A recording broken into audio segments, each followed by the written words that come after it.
অন্তর্বর্তীকালীন সরকারের প্রধান উপদেষ্টা ডক্টর মোহাম্মদ ইউনূসের সঙ্গে বৈঠক করেছে ৭টি ইসলামিক দল।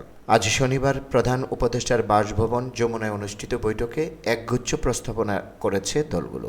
বাংলাদেশ খেলাফত মজলিসের মহাসচিব মাওলানা মামুনুল হক বলেন, আমাদের প্রস্তাবনার মধ্যে রয়েছে নির্বাচন কমিশন সহ সমস্ত বৈষম্যমূলক প্রতিষ্ঠান দলীয় ব্যবস্থাপনায় পরিচালিত হয়েছে, সেগুলোকে ঢেলে সাজাতে হবে, নতুনভাবে সংস্কার করে যেন নিরপেক্ষ নির্বাচনের ব্যবস্থা করা হয়। বৈঠকে দ্রুত নির্বাচনের দাবি জানিয়েছেন তিনি বলেন, যৌক্তিক সময় নিয়ে কাল বিলম্ব না করেই যেন অন্তর্বর্তীকালীন সরকার নির্বাচন ব্যবস্থা করে, এ বিষয়ে জোর দাবি জানিয়েছি আমার দলের পক্ষ থেকে। তিনি আরও বলেন, সংবিধানে আল্লাহর ওপর আস্থার বিষয়টি বাতিল করা হয়েছে, সেটি যেন পুনর্বহাল করা হয়।